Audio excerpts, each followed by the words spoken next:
These are times when YouTube videos aged like milk, making what once seemed harmless and inspiring later become painfully ironic. My name is Ryan, and we're gonna start off with Dogpack404's videos that instantly went viral after he claimed to expose the dark side of the world's most famous YouTuber. In early 2024, Dogpack404 made waves after accusing MrBeast of faking his videos. Have you ever faked a video? No. But this train track is CGI, these bus wheels are CGI, this explosion is fake, Shredder is CGI. Scripting contests, and staging his acts of generosity for views. MrBeast videos are real, and he's a great guy that gives away big rewards to his loyal followers. I will show you irrefutable evidence in a minute that his videos are in fact fake. The videos went viral, pulling millions of views, and sparking heated debates about whether MrBeast's entire image was fake. He's what too good to be true would be if it were a person. Another added, evil MrBeast was real all along. But that spotlight wouldn't last long, because another creator named Soggy Cereal decided to dig deeper, and what he found completely tore Dogpack's claims apart. In this video, I will be debunking close to every accusation he and the people he manipulated have made. Most of the evidence Dogpack presented was either edited out of context. Throughout this video, you'll also see that there are multiple examples of him leaving out crucial details from evidence that would easily disprove the accusations he's making, because Dawson loves framing things deceitfully to push his personal agenda. Or straight up fake. This pit is fake. No, it's not. Here's footage of them digging Shredder the is pit. CGI. Nope, at this timestamp they do shred an actual Lamborghini in a legitimate shredder. This car is digitally lifted. This car isn't digitally lifted, however they did change the original red coloring to blue to make a visual distinction between the first rocket car they launched and failed, which was red, and the second one they launched, which succeeded but was also red. For instance, some of the screenshots that Dogpack showed in his videos didn't match the original uploads, deliberately edited to make MrBeast look bad. You can see that the UI for the illegal live stream is not the real YouTube UI. Instead of rounded corners, they're sharp, the likes are gone, the upload date is in a completely wrong spot where it has never been, and the button sizes and title font just seem off. Seeing Dogpack for who he really was, the internet turned on him, with people leaving comments like, "I blindly believe the dog guy," without actually fact-checking anything. But as they always say, the moment you believe you can't be scammed is probably the moment it will happen. And Dogpack was literally all bark and no bite. Soon after, more creators started joining in, showing clear evidence of his manipulation and false claims. And just like that, the videos that were supposed to make his career now sit like sour milk aged badly in the sun. After Dogpack404's expose collapsed under his own lies, PewDiePie's story showed that sometimes a video can age badly just because of one careless moment. PewDiePie had a long-running series called Stream Fails, a compilation format where he'd react to funny or awkward livestream moments from other creators. Fans loved it and saw it as funny and entertaining. Ironically, in one of those very compilations, PewDiePie once lightly joked that he'd never find himself in a stream fail. It doesn't matter if it's one frame, okay? One frame you fuck up, it's on the internet forever, and you're gonna get shit for it. Now, I have never made that mistake before. I would never be that stupid.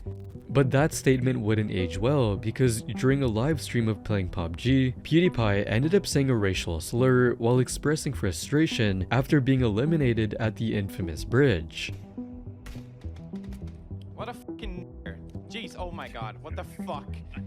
The clip spread fast, sparking an immediate reaction from the audience. Fans who had celebrated his humor started making fun of him and leaving comments like, "Pewds hasn't been in a stream fail compilation yet, guess he'll cross that bridge when he comes to it." And little did Pewds know, he would later be in these compilations. As a result, Campo Santo, the developer of Firewatch, announced they would file DMCA takedown notices against his videos featuring their game because of the slur. PewDiePie responded publicly by posting an apology, calling himself just an idiot, I'm just an idiot. and admitting that there were no excuses for his actions. It was something that I said in the heat of the moment. I said the worst word I could possibly think of, and it just sort of slipped out. And I'm not going to make any excuses to why it did, because there are no excuses for it. He later took steps to distance himself from social media drama, deactivating his Twitter account and unfollowing everyone who he had been following. Despite the backlash, his career did not end. The bridge incident showed everyone how fast people can change their minds. And while PewDiePie's mistake happened in the heat of the moment, Airrack's story was the complete opposite, carefully planned and built on deception. In late 2023, Airrack embarked on an ambitious project, a 30-day global challenge where he promised to upload a new video every day. The stakes were high because if he failed, Mr. Beast would delete Airrack's channel completely. I have 30 days to make it around the earth, upload a video on this channel every day for the next 30 days, and if I fail, he will delete my channel. Yeah, I gave Jimmy my laptop here. He has full control. The good news is I won't be missing an upload. I hope he does. Something that added pressure and intrigue to the challenge. One of the standout videos in this series was titled, "I Crossed Ireland in a Perfectly Straight Line," documenting the journey in real time. The video showcased various obstacles, interactions with locals, and the challenges of maintaining a straight path across diverse terrains. Now, if at any point I step outside of this line, it's over. I'm done. So for every obstacle that comes my way, I have to find a way to stay on this line. Mountains, oceans, angry locals. I will either end this video in Italy or die on this line, figuratively. This story felt real, promising, and like a real adventure. However, the authenticity of this journey came into question when Soggy Cereal conducted a detailed analysis, eventually revealing that the video was fake. But it's completely fake. I was excitingly waiting for the very first upload. Woo! Shit. Until 3 minutes into the first episode where the cracks already started to show. For instance, Airrack seemed to be driving through the streets of Ireland in this stream, but Soggy saw something odd. The Irish parade in the background wasn't part of his actual trip at all, and instead turned out to be footage from a St. Patrick's Day celebration in Dublin, repurposed to make it seem like he was there in the moment. This? Well, this is the Dublin Services Parade, which happened on September 2nd. And then if you go to episode 3 and pause right here, you can clearly see the 12th September timestamp on his watch. Maybe his watch was just malfunctioning. This discovery shocked his entire fanbase and made the video age terribly. But crucially, this video opened cracks that would later reveal that the entire 30-day challenge had been staged and pre-recorded, betraying the show's promise of being authentic. Fans felt deceived and the backlash was intense. Creators also voiced their frustration, making their own videos calling out Airrack. In response, Airrack attempted to clarify his intentions through a comment, stating that some of the episodes were shot before the series, so they could get a head start to edit and make the videos as good as possible. However, the damage to his credibility was already done, making his entire series a prime example of YouTube videos that aged like milk. But while Airrack's video aged because of his deceptions, the next one completely fell apart because of misplaced praise. In late 2022, Nas Daily introduced Sam Bankman-Fried as the most generous billionaire, describing him as a visionary in the crypto world. The guy you see next to me is the most generous billionaire in the world, and he wants to donate all of it to charity. At the time, fans were captivated by the story, as this was the kind of positive, uplifting content that made Nas Daily famous. But less than a year later, everything unraveled. FTX, the cryptocurrency exchange founded by Sam Bankman-Fried, collapsed spectacularly after it was revealed that he used his other company, Alameda Research, to steal billions from FTX customers. Sam Bankman-Fried created an elaborate fraud using two companies. FTX, where customers could go deposit their money, and Alameda Research, which then stole that money from FTX. Alameda Research got special privileges which they used to steal the customer's money, leaving an $8 billion hole in its accounts. Sam was arrested and later convicted on multiple fraud charges, including wire fraud and conspiracy. The very person Nas had celebrated as the most generous billionaire turned out to have orchestrated one of the largest financial scandals in recent history. In hindsight, the video now feels wildly out of touch, with fans leaving comments like "this aged well" and "the most hungry billionaire." But not every video ages badly because of a scandal. Sometimes it's just because the creator got the story completely wrong, and that's exactly what happened with Sunny V2 and iNabber.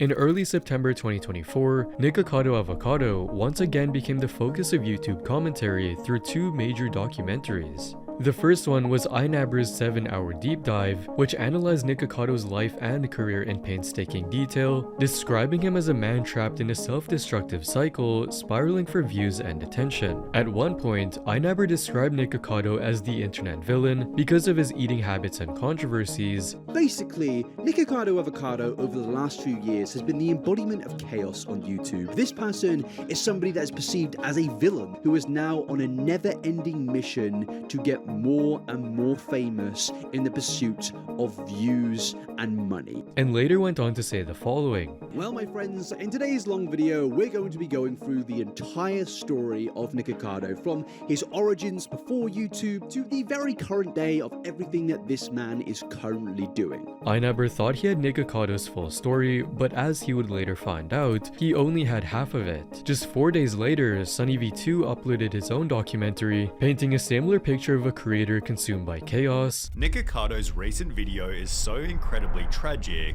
it makes all of his previous breakdowns seem like they were happy moments. Who is now regretting that he sacrificed his health for online fame. My life was going great, so I decided to do this YouTube life. And I'm sitting here thinking, I have thrown away the best years of my life. Admitting he never would have started if given a second chance. Both videos exploded instantly, drawing millions of views and reigniting long-standing debates about Nikocado's downfall. But less than 24 hours later, the entire story was debunked when Nikocado uploaded a new video titled 2 Steps Ahead, revealing that he had secretly lost over 250 pounds. Today I woke up from a very long dream, and I also woke up having lost 250 pounds off of my body. And that most of the footage used in those documentaries was over 2 years old. This hit the internet like a shockwave, making SunnyV2 and iNabber's videos age terribly overnight. As expected, the fallout was quick, as comment sections soon flooded with messages of shock and disbelief. This aged like milk within less than 24 hours. Y'all went to war only to realize he was 2 steps ahead. And while Nikocado's reveal flipped the entire script on its critics, Colleen Ballinger's case shows what happens when old footage comes back to haunt you.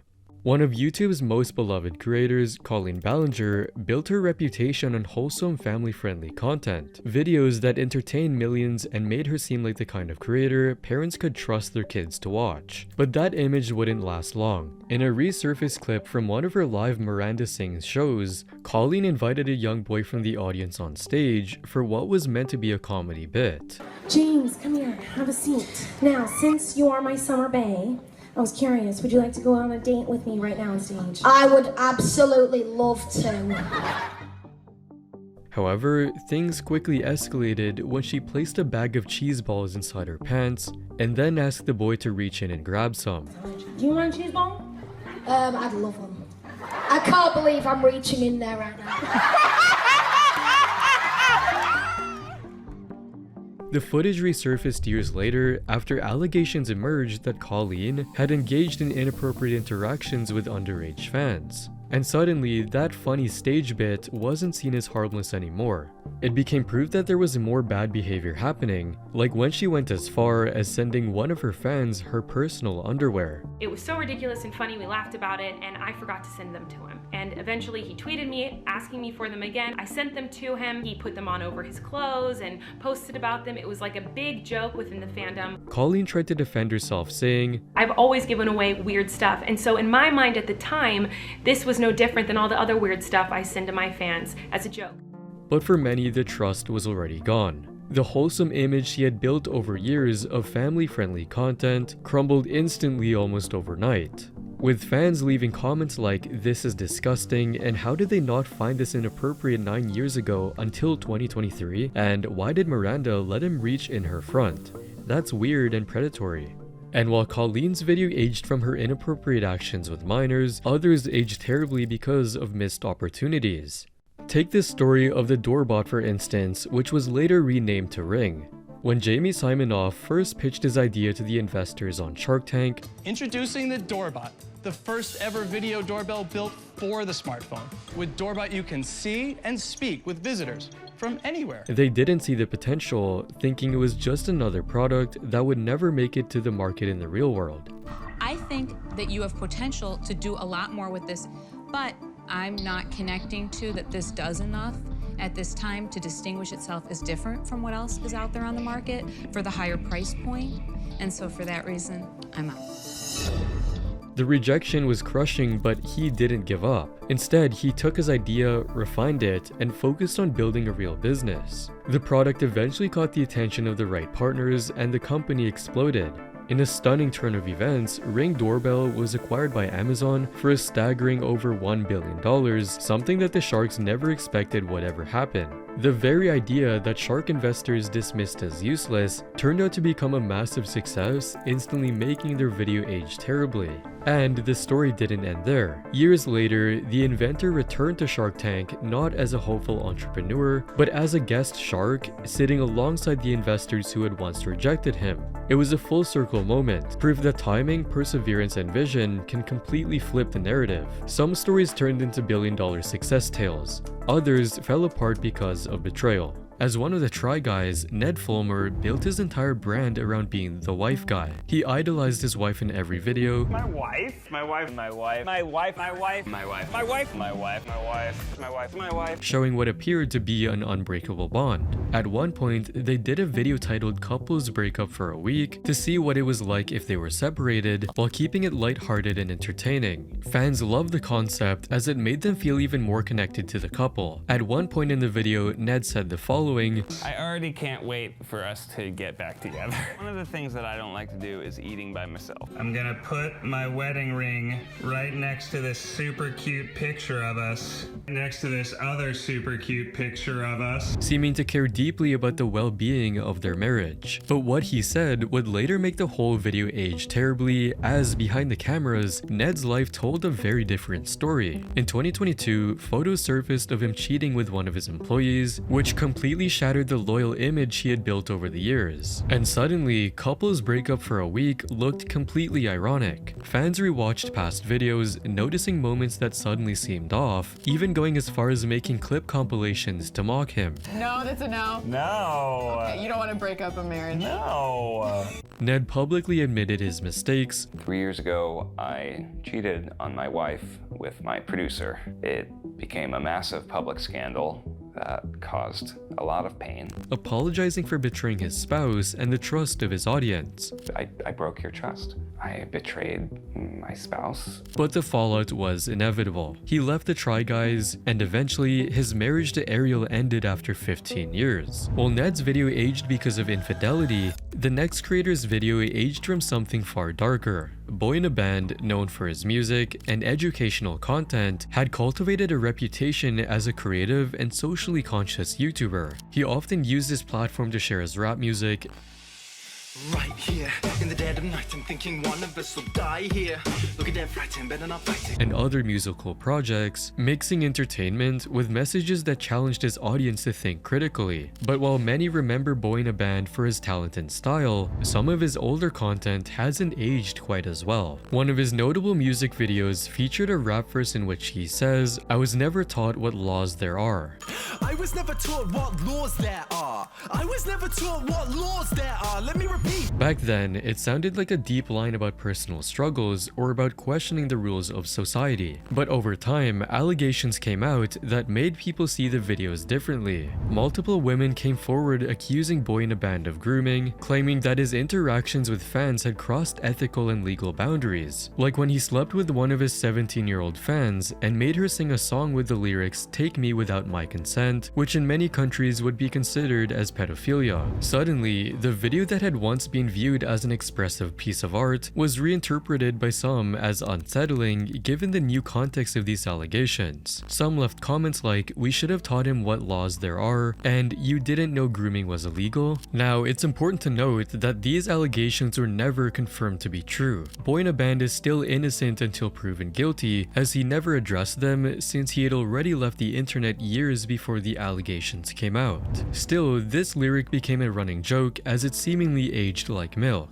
After Boy in a Band's fall from grace, Sunny V2 turned his focus to Logan Paul, whose so-called redemption arc would soon backfire spectacularly. Logan Paul is one of YouTube's most infamous figures, known for his larger-than-life personality and a career full of highs, lows, and public missteps. In Sunny V2's video titled The Unforeseen Redemption of Logan Paul's Reputation, Logan was portrayed as having finally turned a corner. Not only did Logan's reputation recover from rock bottom, it's somehow gone well beyond recovery, to the point where the people who used to hate him have now become his biggest fans. Something that captured the attention of many. The video highlighted his attempts to shift his image, embracing charity work. Logan Paul would then upload a video titled Suicide Be Here Tomorrow, in which Logan explained that he planned on personally contributing in order to help the cause. So I'm pledging to donate $1 million to various suicide prevention organizations. Taking on professional boxing and presenting himself as a more respectable, accountable figure in the public eye. Because Logan now had more time on his hands, during which he would begin planning a new internet endeavor. And this new endeavor would be one of the most significant when it came to repairing his reputation and gaining respect from the wider YouTube audience. Hey yo, what is up? My name is Logan Paul, controversial YouTube star, boxer, ex-vegan, and now I guess podcaster? What? Fans were invited to believe that Logan had learned from his past controversies, evolving into someone worthy of respect again. But that narrative didn't hold because not long after, Logan's over-the-top ego resurfaced. He later became involved in new controversies, including issues with his Lunchly venture, where moldy cheese was reportedly found in the products, questionable crypto investment promotions, and even highly scrutinized crypto projects where he was accused of scamming his own fanbase. Suddenly, the Sunny V2 video that painted him as reformed aged like milk, with viewers who had embraced the idea of his comeback being forced to reassess. This aged well. Bro did the full redemption spin and begun redemption unwind. The video itself became an example of how fast online narratives can change. From YouTube stars to fitness influencers, the next case dives into the world of the Liver King, a man who built his empire on being natty until the truth came out. Liver King built an empire claiming his shredded physique came entirely from ancestral living. He showcased a lifestyle of raw meat, intense workouts, and what he called ancestral practices, presenting himself as the ultimate example of natural human potential. Fans were captivated, leaving him heartwarming messages like, "Love this. I love the positive vibes, hard work, and enjoying the results. This is what life is about. Awesome, I just subscribed to your channel, Liver King. You're an inspiration." However, the video that would later age the worst was one of his high-profile interviews with Logan Paul, where he empathetically claimed to be completely natty, which means that he was 100% natural and that he never used steroids or enhancements. There's a lot of subprimals that are convinced that Liver King is taking steroids.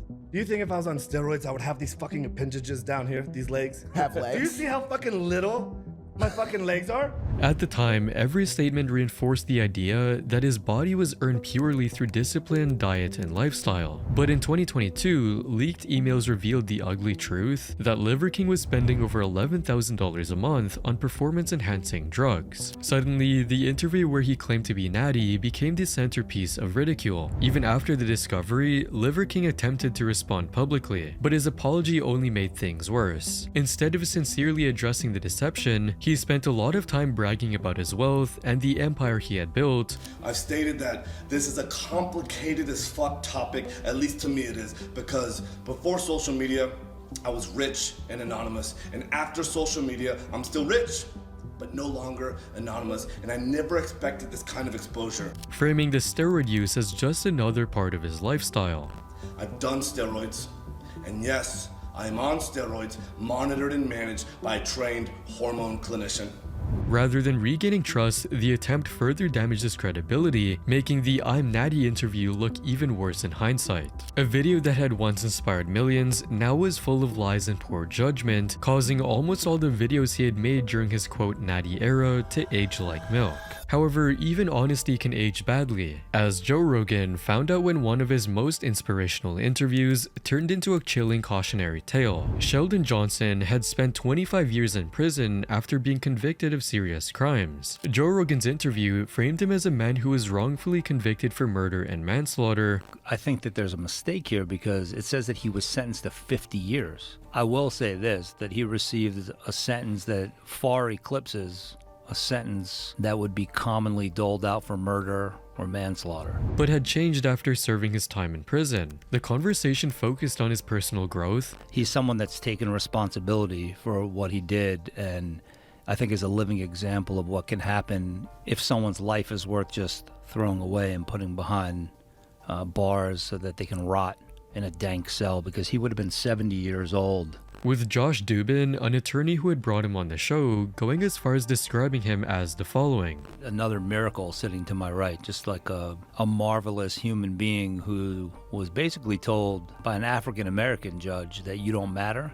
For viewers, it was a powerful story of redemption, but just 38 days after the interview aired, everything fell apart. Sheldon Johnson was arrested again, this time for murder. And he boasted about turning his life around after getting out of prison. Murder, manslaughter, and criminal possession of a weapon. It's a shocking set of charges for a man most recently known for this. Authorities discovered dismembered body parts belonging to 44-year-old Colin Small inside of Johnson's apartment in the Bronx, New York. He was charged with murder, manslaughter, illegal possession of a weapon, and concealment of a human corpse. Johnson pleaded not guilty at his arraignment and was remanded into custody without bail. The man whose story had been celebrated as a proof of change had returned to a life of violence, making the video that was meant to inspire trust and hope instantly age like milk. Joe Rogan's episode fell apart because of the person he gave the platform to, but EDP445's downfall was entirely his own doing, and no video aged worse than his. Known for his over-the-top humor and loud personality, Alright y'all, what the fuck it is, man? It's your boy, Eat That 445, coming back at you, hoe ass, no life trolling ass. EDP445 built a massive following on YouTube, connecting with fans in ways that felt energetic and relatable. However, he started facing multiple allegations of inappropriate engagement with minors, and in response, he released a video addressing the allegations, telling his fans, "If you honestly believe that I'm a motherfucking pedophile, you're fucking high." At the time, some viewers accepted his apology, taking his words at face value. But everything unraveled in April 2021 when YouTuber Alex Rosen set up a sting operation posing as a 13-year-old girl named Sophie. He orchestrated conversations with EDP that escalated to explicit content, resulting in a meeting arranged under the pretense of delivering a cupcake. Well, I was actually coming out here to pick up a cupcake and then go back home. When confronted at the location, EDP claimed he had only come for the cupcake, even though he knew well that he had come to pick up a minor. The incident was recorded and uploaded, instantly going viral as the cupcake incident. Suddenly, the apology video meant to defend his reputation looked painfully misleading, with viewers leaving comments like, "He did indeed throw his life away for all that." And it hurts watching this years later because every part of me wanted to believe him. What had been intended as accountability now served as a reminder that his earlier statements were false and completely out of touch with reality. The cupcake incident shows just how quickly a video meant to protect an image can age like milk, especially when real-world evidence exposes the truth. If you enjoyed this video, you'll probably like these ones as well, and don't forget to subscribe.